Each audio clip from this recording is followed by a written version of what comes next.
চলতি হাওয়া নিয়ে আমরা চলে এসেছি জগদ্দল ঘাটে। এই জগদ্দল ঘাটে আমরা কিছু মানুষের সঙ্গে কথা বলবো এবং তাদের যে রোজ নামচা সেটা বোঝার চেষ্টা করব, অর্থাৎ তারা কি চাইছেন বা এই ভোট আসার আগে তারা কি ভাবছেন, সমস্তটাই তাদের সঙ্গে কথা বলে বোঝার চেষ্টা করব।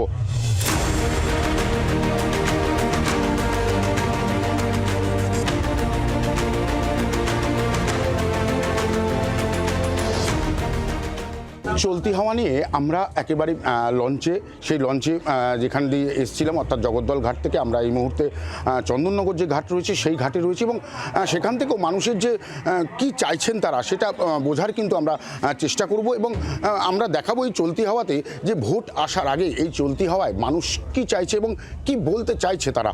গ্যাসের দাম বাড়লো, কতটা অস্বস্তির মধ্যে পড়তে হলো? একদম অস্বস্তির মধ্যে সবাইকে পড়তে হয়েছে, কিন্তু এটা তো ইনডাইরেক্টলি যেগুলো হচ্ছে, গ্যাসের দাম বেড়েছে, সাধারণ পাবলিকরা একটু সমস্যার মধ্যে পড়েছেন। লক্ষ্মী ভাণ্ডারে টাকা বাড়লো, আমি মনে করি না এইভাবে টাকা দিয়ে কিছু হবে। লক্ষ্মীর ভাণ্ডার দিয়ে লক্ষ্মীদের উপকার হয় না, লক্ষ্মীদের সম্মান দিলে অনেক উপকার। একদম যে কথা ন্যায্য সম্মান পেলেই আমি খুশি। কেমন ভোট চান? শান্তি চাই, শান্তি। এক কথায় যাতে সকলের ভালো হয়, সকলের সুবিধা হয়, এরকম। আর এর বাইরে কিছু বলবো না। এসআইআর হলো, এই নিয়ে কোনো মন্তব্য নেই। এসআইআরটা প্রয়োজনীয় ছিল, ব্যাস।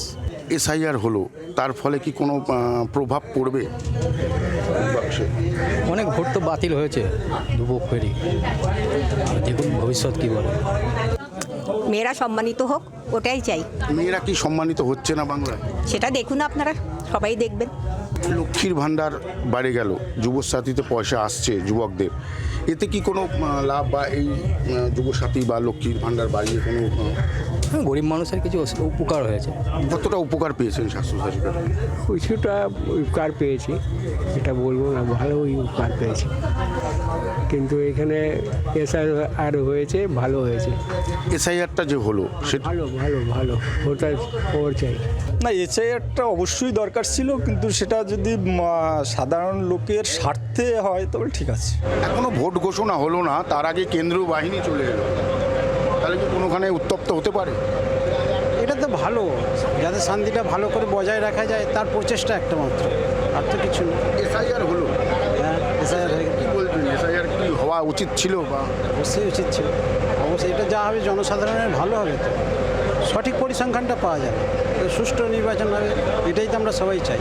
এসআইআর যে হলো, এসআইআরে কোনো এই যে নিয়ে কোনো বক্তব্য বা এসআইআর হওয়া কি উচিত ছিল?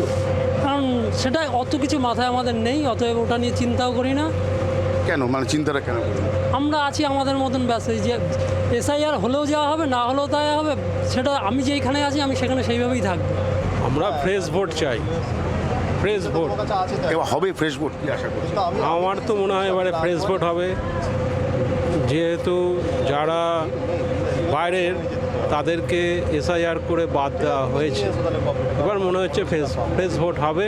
মমতা বন্দ্যোপাধ্যায় তো এই নিয়ে এসআইআর নিয়ে একদম তিনি বসে পড়লেন। কোনো কমেন্টস নেই। গ্যাসের দামটা কি এই যে 60 টাকা বাড়লো? না, এটা তো একদমই কাম্য না, বলা উচিত না। জনসাধারণের ক্ষতি হবে, জনসাধারণ অসুবিধায় পড়বে, এটা তো আমরা কেউ চাই না কখনোই। একটা মার্জিত লেভেল থাকবে যাতে জনসাধারণের সুবিধা হয়, সবাই কিনতে পারে, মধ্যবিত্ত সমাজ সচ্ছলভাবে চলতে পারে, এটাই কাম্য। যেসব প্রকল্প চালু হয়েছে সেই প্রকল্পগুলো যেমন যুবসাথী, একদম যুবসাথী, যুবকদের যে টাকা দেওয়া, হ্যাঁ, এটা ভালো জিনিস নয়। এটা দিয়ে লোককে ভোট কেনার ব্যবস্থা করা হচ্ছে, এটা খুব একটা ভালো জিনিস নয়। যেহেতু আমরা চাই শিল্প, বেকারত্ব দূর হোক। পশ্চিমবাংলায় প্রচুর বেকার হয়ে গেছে মানুষ, হ্যাঁ, এখানে শিল্পের দরকার। এখানে এই ভাতা দিয়ে সরকার টিকিয়ে রাখাটা মনে হয় অসম্ভব হয়। কোনো স্ত্রী বলুন, কোনো সাথী বলুন, এইগুলোর ওপর ডিপেন্ড করে বেঁচে থাকা যায় না। মেন হচ্ছে কর্ম। যদি কাজ না থাকে, এগুলো দিয়ে মানুষকে ইনিশিয়েন্ট হয়তো মানুষ যারা অলস প্রকৃতির তাদের কাছে আনন্দ হলেও যারা কর্মজীবনটা চাইছে তাদের কাছে মোটেই এটা সুখবরের মতন জিনিস নয়। প্রত্যেকেই চায় কাজ করতে এবং সাফিসিয়েন্টভাবে নিজের উপার্জনের পয়সা দিয়ে আনন্দ করতে। 1,000 টাকা 1,500 টাকায় যুবসাথীটা চালু করলো। যুবসাথীর মানে 1,000-1,500 টাকা তো অনেকটাই না, 1,000 টাকা। কেউ ধরুন একটা ওই 1,000 টাকার জন্য চাকরি পরীক্ষা দিতে পারছে না, সেটা তো আজকে সে দিতে পারবে না। মানে এবার দেখুন টাকাটা পাচ্ছে, এবার কে কীভাবে ইউজ করবে সেটা তো আপনার ওপরে, সেটা তো তাদের ওপরে না। এটা তো মানে সে সরকার বলে দিচ্ছে না যে এইভাবে ইউজ করো। এত ভাতা দিচ্ছেন মমতা বন্দ্যোপাধ্যায় বা রাজ্য সরকার, এই ভাতায় কোনো কাজ হচ্ছে না? কাজ হচ্ছে, কিন্তু এক শ্রেণী তো সেই যে জায়গায় পড়ে আছে সেই জায়গাতে পড়েই আছে, তারা কি আর উঠতে পারছে না। আর এক শ্রেণী তারা পরপর ধাপে উঠে যাচ্ছে, মানে পয়সার দিক থেকে, পয়সার দিক দিয়ে সব দিক দিয়ে তারা আস্তে আস্তে উপরে উঠে যায়। যারা ঠিক জায়গায় নিচেতে পড়ে আছে, সারা জীবন নিচেতেই পড়ে আছে, তাদের জন্য আর কি বলবো, কেউ ভাবছে কেউ ভাবে না। কি অবহেলা কি সুবিচার পেলো, বা এর কোনো ডিভিডেন্ড ভোটের মধ্যে কি কোনো ইয়ে পড়বে? ওই যে বললাম মানসিকতার পরিবর্তন না হলে, শিক্ষার উন্নতি না হলে, মানুষ চাইছে এই যে বিভিন্ন রকমের কর্মসংস্থানের মধ্যে শিক্ষাটা ডাউন হয়ে গেছে। মিড ডে মিলের এমন ব্যবস্থাপনা যেখানে পড়াশুনোর থেকে খাবার দাবারের উপর বেশি নজর দেওয়া হচ্ছে।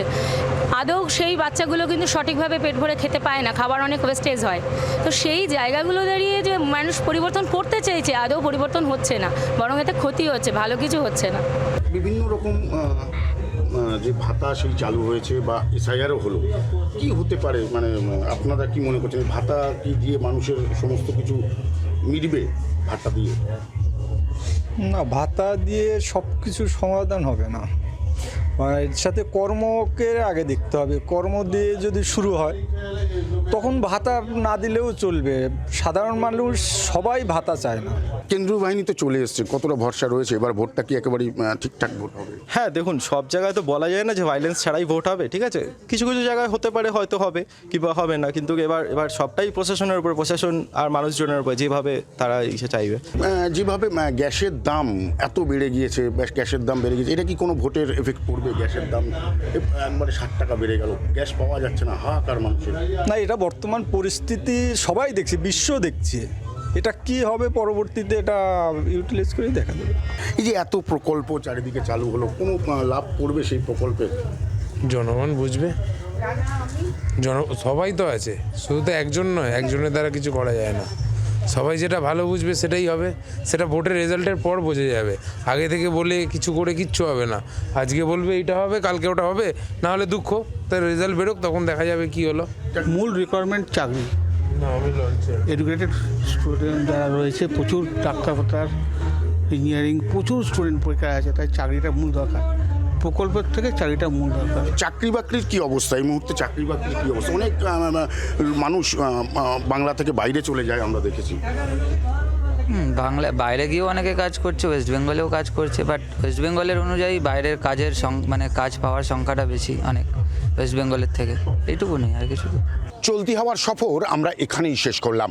একেবারেই আমরা লঞ্চে করে আজকে জগদ্দল ঘাট থেকে চন্দননগর, এবং চন্দননগর থেকে আবারও আমরা জগদ্দলায় আসলাম, এবং বিভিন্ন মানুষের সঙ্গে, বিভিন্ন পেশার মানুষের সঙ্গে আমরা কথা বললাম, বোঝার চেষ্টা করলাম তারা এই ভোটে বা তারা এই বিধানসভা যে ভোট আসছে তাতে তারা কি চান। আবারও অন্য কোনো জায়গায়, অন্য কোনো জায়গায় চলতি হাওয়া নিয়ে আপনাদের সঙ্গে দেখা হবে।